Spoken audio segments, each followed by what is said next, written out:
자, 오늘은 믿음, 맹종인가 순종인가, 이 제목으로요 함께 말씀 나누겠습니다.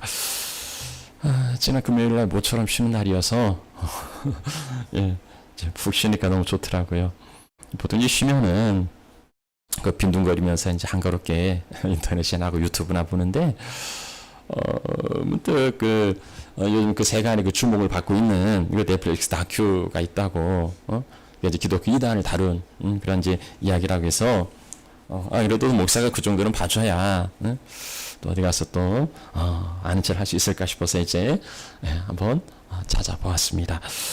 넷플릭스가 지난 3일날 나는 신이다, 신이 배신한 사람들이라는 다큐멘터리를 8편에 걸쳐서 만들어 이렇게 공개했는데요. 근데 넷플릭스가 이제 자본을 내고 MBC 제작진들이 이제 2년에 걸쳐서 만들었다 해요. 그 이제 주인공들이 정명석, 그다음에 뭐 이기순, 박순자, 그리고 이재록, 이런 사람들입니다. 원래 제 4.12 이단 종교들은 이런 그 시사 고발 프로그램의 단골 메뉴지요. 그래서 그것이 알고 싶다, 2580 무슨 PD 수첩, 늘 이런 프로그램에서 추적하고 탐사 보도를 하였는데요. 특히 그 1999년에 일어난 그런 초유의 사건, 우리 만민중앙교회 사건이죠. 1999년 5월 11일 날, MBC PD 수첩은 이재록 목사에 관한 특별 프로그램을 편성하고, 방영하기로 그렇게, 광고를 했어요. 만민중앙교회에서 이렇게, 방송, 이렇게 가처분 신청도 하고 했는데, 이제 받아들이지 않았죠. 그러니까, 그날 밤, 10시 반에 이 만민중앙교회 성도 한 2,000명들이 MBC로 몰려들어가지고 200명 정도가 MBC에 들어가가지고 그 방송을 내보내는 그 주조정 씨를 점거하고, 그리고 기물을 부수고, 방송을 끄고, 이렇게 난동을 부렸습니다. 방송 시작 8분 만에 방송 중단되었고요. 이제로 논쟁한 되었고, 언론말들이 이렇게 화면에 등장하면서 이런 적은 정말 찾아보기 힘든 초유의 그런 사건이었죠. 굉장히 충격적인 사건이었습니다. 그러면 이런 충격적인 사건을 일으킨 이재록이 망했는가? 아니에요. 오히려 더욱 성장을 거듭하고 엄청난 교세를 자랑하고 있습니다. 자, 그런데 이번 넷플릭스에 방영한 다큐멘터리는요, 상당히 파급 효과가 큽니다. 자체적으로도 넷플릭스 TV 시리즈의 한국 차트에서도 1등을 차지했다고 그러는데요. 그뿐만 아니라 모든 언론들이 이거에 대해서 아주 뜨겁게 그렇게 다루고 있어요. 언론 사이비 행태들을 문제 삼기도 하지만 또 하나는 넷플릭스의 그 선정성이죠. 그렇게 자극적이고 선정적으로 보도해야 하는지 이런 문제도 제기하고 있습니다. 아무튼 시간도 있고 또 여유도 있기를 한번 이제 좀 꽤 긴 시간이지만 그걸 봤어요. 생생한 자료와 인터뷰 화면인 영상인데요. 이게 전혀 모르는 이야기가 아니고 알고 있는, 그리고 또 기사를 봐서 대충 어떤 내용인가 이건 다 알고 있는 그런 내용인데도요, 이걸 막상 눈으로 볼 때는 막 올라와요. 그리고 좀 환멸을 느끼게 합니다. 참, 이 화면이 영상이 보여주는 그런 힘이 있더라고요. 언론이 제기하는 선정성에 대해서 PD가 그런 해명을 해요.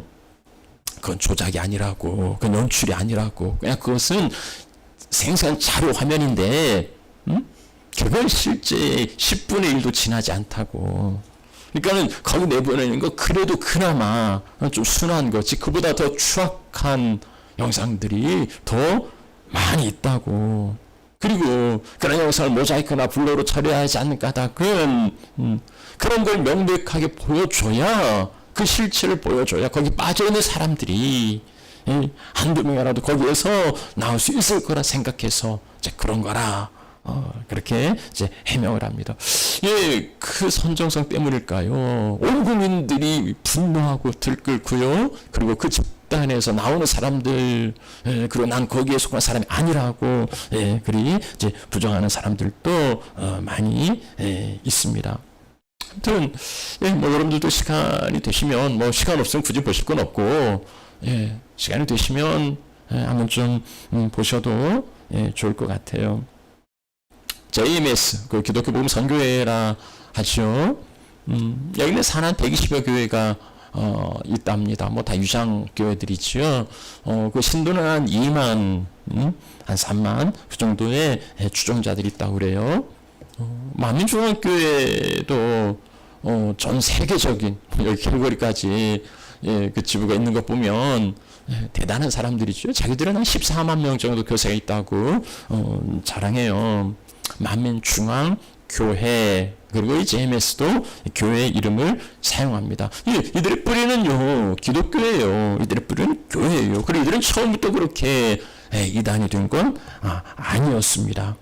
그래서 그 시작이 교회에서 복음에서 시작되었으니까 우리는 그들을 이단이라고 시작은 같았지만 끝이 다르다고 사입이 긴 것 같은데 아니라고 유사품이에요. 가짜예요. 그래서 이단은 교회 사생활로도 부릅니다. 그래서 우리는 뭐 저들과 다르다고 그들의 이단이라고 사입이라고 우리 오늘 혈통이 다르다고 우리가 그렇게 굳이 열변을 토하지만 세상은요 2단인지 3단인지 그걸 잘 몰라요. 그냥 다 같은 한 통 속이에요.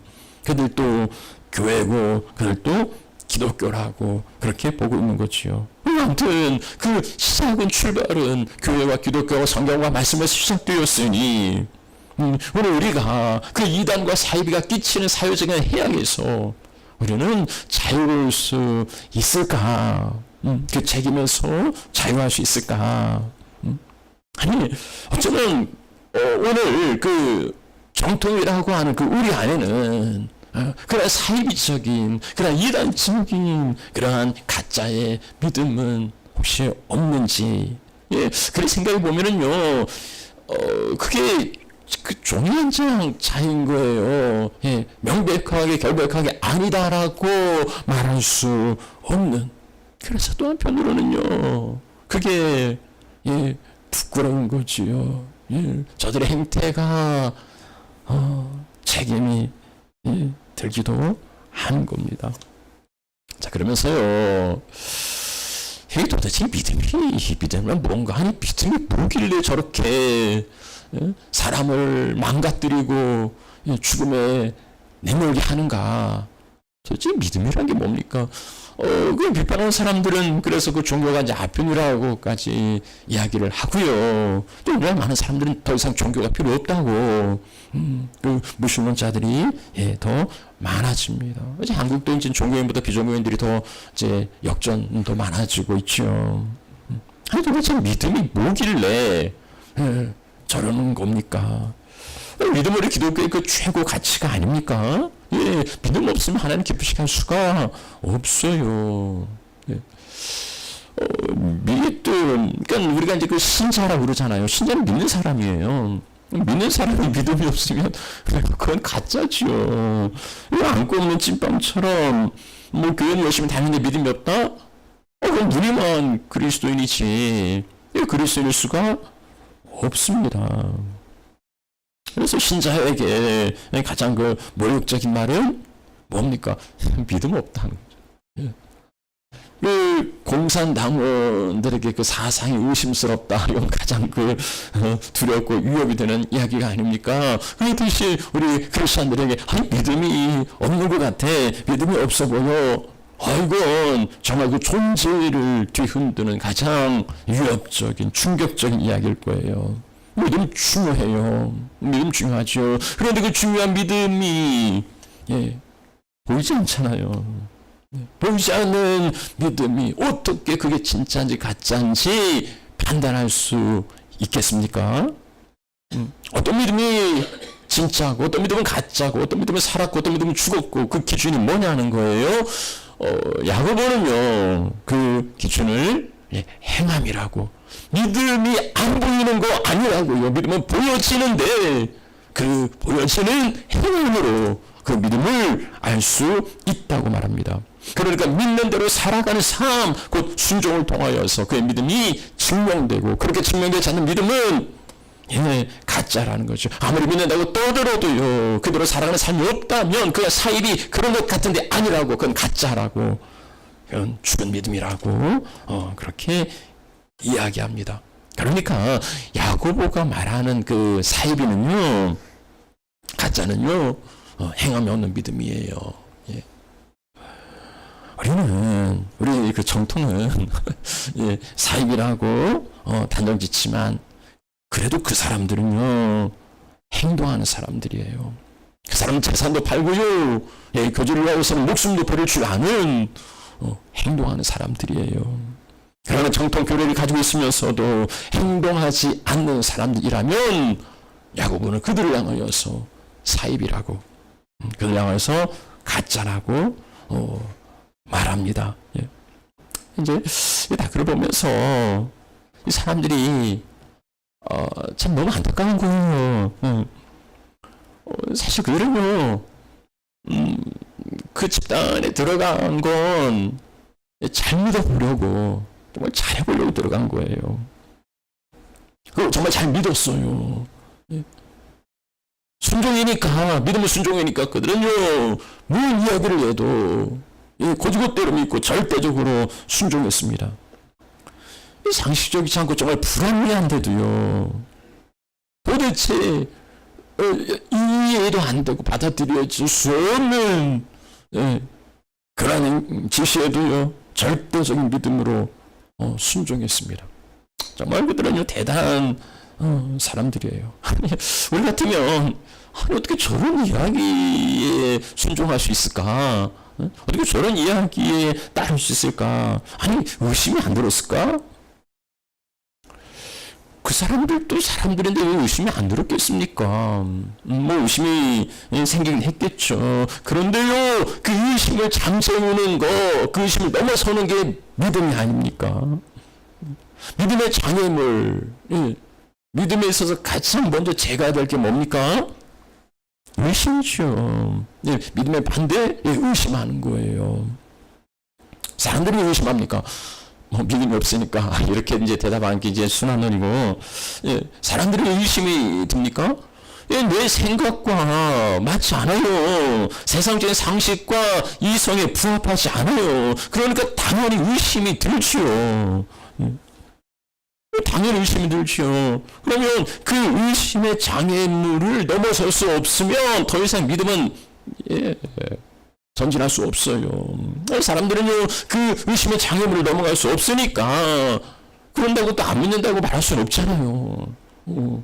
나 안 믿어 그러면은 그럴 수 없으니까 믿는다고는 해요. 그러나 그 믿는다는 게 단지 지적으로 동의해 줄 뿐이지 그렇게 행동하지는 않아요. 그래서 믿는다고 하면서도 그렇게 살지 않는 거죠. 야고보는 그것은 가짜라고, 믿지 않는 거라고 이야기합니다. 그래서 성경은 이 의심에 대해서 굉장히 신중하게 다루고 있어요. 의심하고 먹는 자는 정죄되었다. 그 의심하는 자는 그게 바로 죄요. 그건 바로 믿음으로 하지 않기 때문에 그게 죄라고 이야기합니다. 여러분, 베드로가요 물 위를 걸어가요. 참 대단하죠. 어떻게 사람이 물 위를 걸어갑니까? 근데 걸어가다가 빠졌습니다. 빠졌어요. 베드로 왜 빠졌습니까? 주님은요 그가 의심하였다고. 믿음이 적은 자요 왜 의심하였느냐? 베드로가 의심하였기 때문에 그 물 속에 빠져들었다고 주님은 그를 책망합니다. 그러니까는요 이 의심 있는 사람은 국물도 없어요. 야고보가 이야기하죠. 믿음으로 구할 때 조금도 1%도 의심하지 말아라. 그 의심이 있으면은 요동치는 그 바다 물결 같은데, 이런 사람들은 죽게 얻기를 생각지도 말아라. 죽으면 국물도 없다고 그렇게 말씀하세요. 그러면 의심하지 않으면 어떻게 되는가? 의심하지 않으면은요, 이 무화과 나무가 마르라 할 때 말라질 것이고, 심지어 이 산을 들어서 바다에 던지라 해도 그렇게 될 것이라고. 그 의심하지 않는 믿음만 있으면은요, 산을 들어서 바다에 던질 수도 있어요. 여러분, 그게 가능하십니까? 산을 들어서 바다에 던지실 수 있어요? 없으면 왜 못합니까? 많은 사람들은 믿음은요, 합리적인 의심만이 그게 어떻게 돼? 무슨 산이 뭐 바다로 그 말도 안 되는 거지. 합리적인 의심과 상식적인 수준에 머물러요. 그래서 기적적인 체험을, 응답을 경험하지 못합니다. 그런데 이단에 빠진 사람들은요, 그 한계를 넘어선 거예요. 의심의 물결을 믿음으로, 절대 믿음으로 잠재우고, 내 생각과 상식의 스위치는 끄고, 그리고 오로지 믿음만 작동하고, 절대 믿음만 작동하고, 그렇게 순종한 거예요. 아무리 그래도 그렇지. 아니, 교주가 천의 몸을 달라는데, 그게 될 수 있냐고요. 그래도 우리는 이해가 안 되는데, 또 다르게 생각해 보면은요, 그럼, 자식을 바치라는 것도 아닌데, 그렇죠? 하나님 아브라함에게 자식 바치라고 그랬잖아요. 그게 합리적입니까? 그게 상식적이에요? 그게 이성적입니까? 여러분에게 자식 바치라면 바칠 수 있겠어요? 차라리 내 몸을 바치는 게 낫지. 어떻게 자식을 바칩니까? 그건 말도 안 되는 이야기예요. 내가 내 몸을 바친다면, 칭찬도, 인정도, 상급도, 영광도 누리겠죠. 그러니 그 믿음만 있으면 못할 일이 없는 거예요. 그런데요, 그렇게 순수한 믿음이 부러운 게 아니고 너무 슬프고 안타까운 거예요. 정말 저들은 믿음으로 행하였다고 말하지만은 그 믿음이 너무 안타까운 거죠. 왜 그렇습니까? 우리는 그들의 절대적인 순종을 믿음이라고 할 수 있겠습니까? 그들의 순수한 그 순종을 믿음이라고 할 수 있겠습니까? 믿음이 아니라면 그 이유는 뭘까요? 그게 믿음이 아니라면, 난 그렇게 못하니까 그런 겁니까? 아니면 그들은 하나님을 믿는 게 아니고 교주를 믿으니까, 이단으로 정죄받은 사람들이니까, 그래서 믿음이 아닌 겁니까? 그럼 하나님을 믿고, 이단이라는 정통교회에 속한 사람들이 그렇게 믿으면 그건 믿음입니까? 정통교회에 있는 사람들이 그렇게 하면 그건 괜찮은 거예요? 이분, 잘 아실 겁니다. 반스 목사로 늘 알려진, 이분이 그렇게 알려진 건 뭡니까? 여신도에게 반스 내려라고 해가지고서 그렇게 내리면 내 성도가 아니면 똥이라고, 그런 이야기를 공개적으로 사회적인 물을 일으킨 바가 있죠. 그 사람 정통교단에 속해서 지금도 저렇게 여전히 많은 추종자들을 거느리고 활기치면서 다닙니까? 정명석과 전모 씨는 뭐가 다릅니까? 정명석 씨는 그렇게 행동했고 전모 씨는 말만 했지 그렇게 안 해서 그 차이입니까? 아니면 저들은 이단이고 이 사람은 정통이니까 우리 편이니까 그렇습니까? 그렇게 순진한 그 진영 논리에 빠져있는 그 어리석은 그리스도인들, 그들이 사입이에요. 그게 가짜예요. 도대체 그 차이는 뭐예요? 어떤 사람은 저렇게 수많은 사람들 동원하는 능력을 카리스마라고, 영역이라고, 리더십이라고 그렇게 이야기를 합니다. 은근 부럽기도 해요. 우리 목사들이 모이면은요, 참, 저 사이비들은 그 가짜를 가지고서도 저렇게 사람들 많이 모으는데, 우리는 이게 진짜를 가지고 있으면서도 이게 뭐냐고, 그런 자존스럽게 이야기도 하고, 또 은근, 부러워하기도 합니다. 이제 그 넷플릭스 다큐멘터리가 이제 방영되면서 그걸 보고 또 이제 정명석이 부럽다는 사람들도 야, 참 쟤는 본 능력이 저렇게 많아서 예, 지금이라도요 배우면 저렇게 흉내낼 수 있어요. 뭐 제가 또 그런 비법까지 또 이야기해 주는 게 좀 예, 이게 뭐 좀 이렇게 그러긴 한데 뭐 예, 원하시는 분이 계시나요? 학자들은 그걸 한 단어로 정리해요. 가스라이팅이라고 그러죠. 심리적인 지배 아니면 이제 세뇌라고 표현합니다.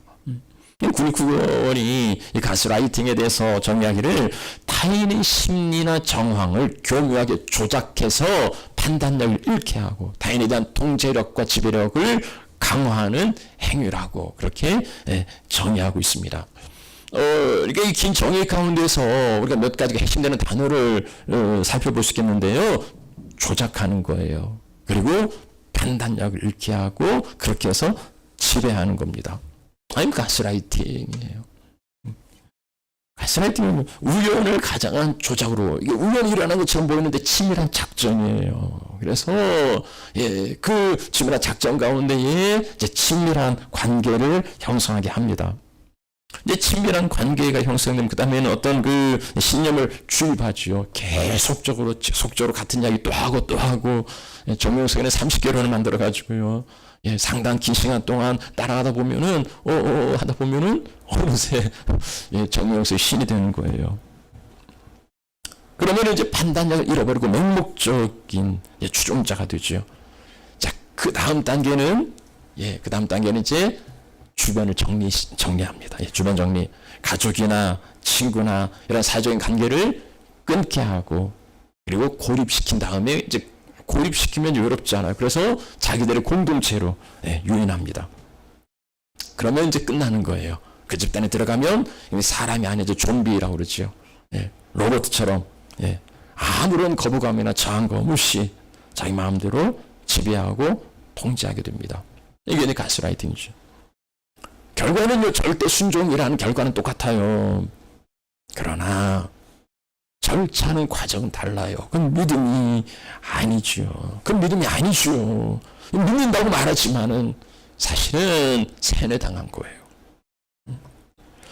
그 차이가 맹종과 순종으로 볼 수 있겠어요. 뭐 맹종이나 순종은 어떻게 보면 말장난처럼 보이는데 순종이라는 건 순순히 따른다는 거고 맹종이라는 것은 물불 안 가려요. 옳고 그름이 없어요. 그냥 맹목적으로 덮어놓고 추종하는 거예요. 따라가는 거예요. 따르는 것 똑같지만은 자의적으로 순순히 내 의지로 따라가는 거하고 덮어놓고 기회적으로 따라가는 거하고는요 엄청난 차이가 있어요. 하나님 우리에게 순종을 요구하십니까? 아니면 맹종을 요구하십니까? 어떤 사람 하나님 우리에게 맹종을 요구한다고 덮어놓고 하면 하고 믿으라고 이야기하는데 그건 말이 안 되는 이야기예요.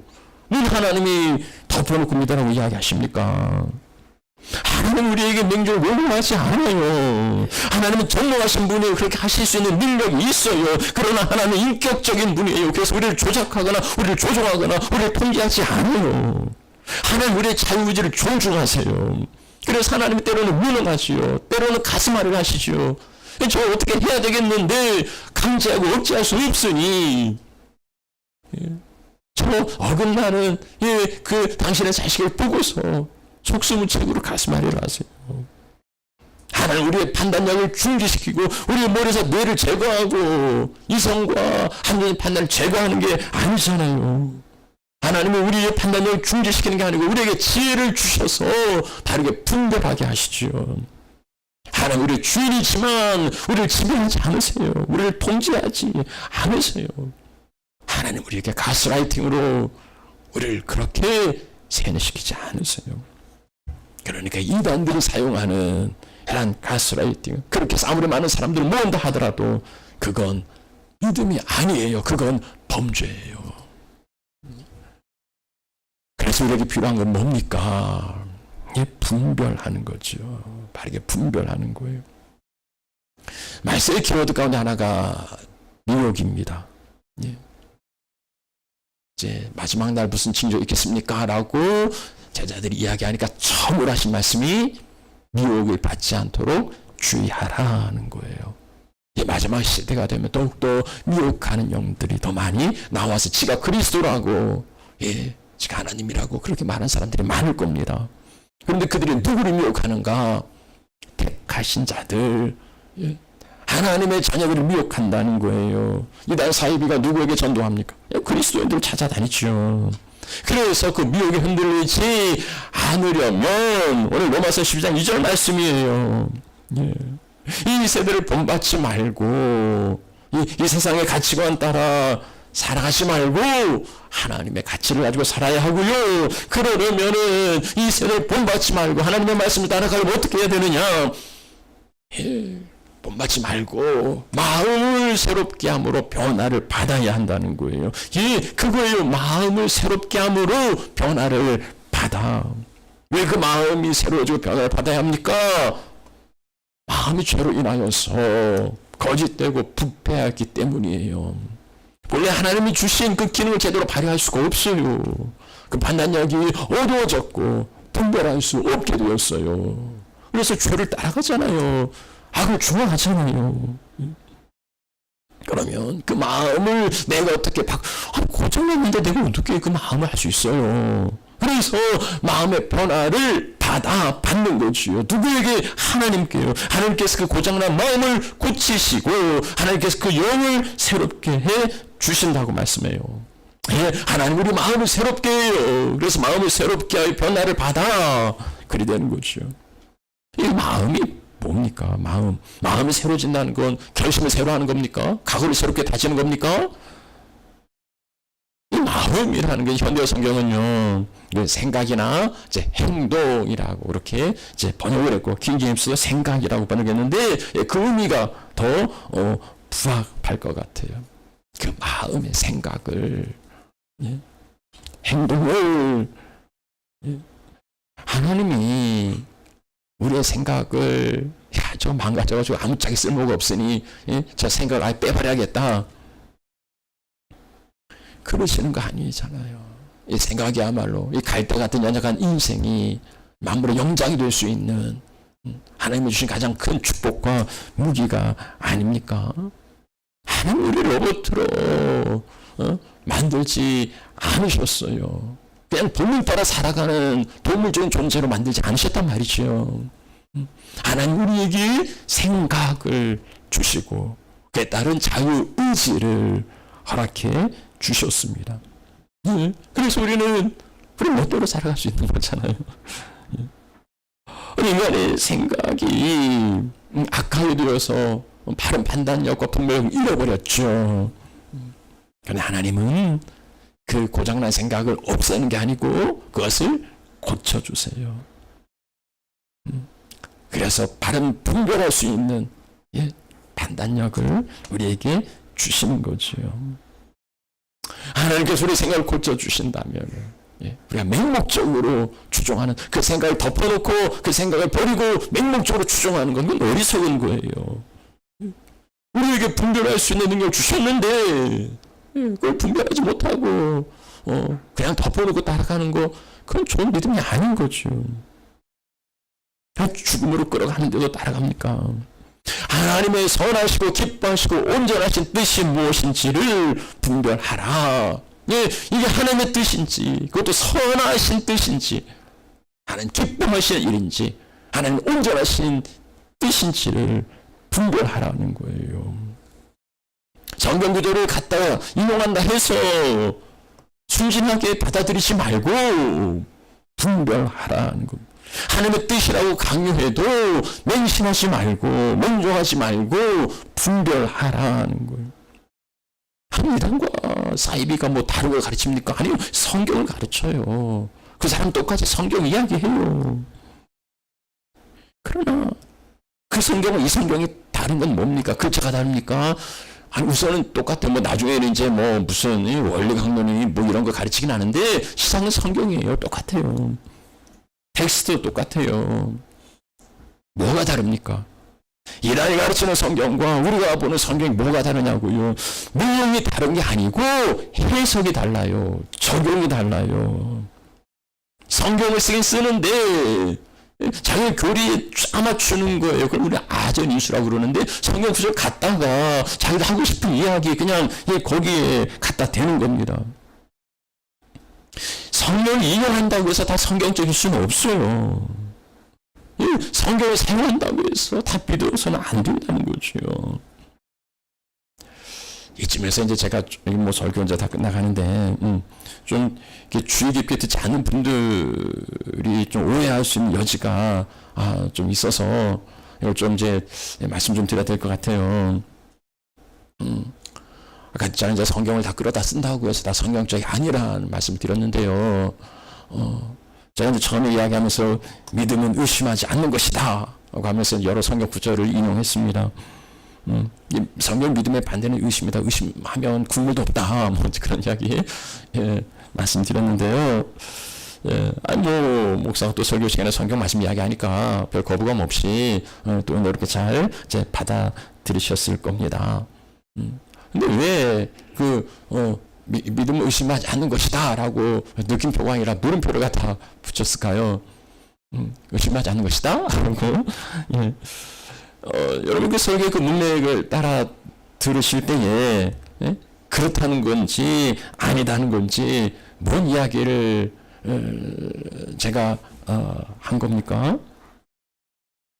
그 설교의 문맥은요, 의심의 물결을 그 절대 믿음으로 잠재우는, 그러니까 그 의심하지 않는, 조금 의심하지 않는 그 맹종이라는 것이 온전한 믿음이 아니라는 거지요. 이 온전한 믿음이 아니라는 이야기 드린 겁니다. 그러면은 어떻게 보면 그렇게 말하는 사람들도 그런 성경 구절을 끌어다 쓴다는 이야기를 드린 거지요. 그러면은 그 인용한 성경 구절은 뭡니까?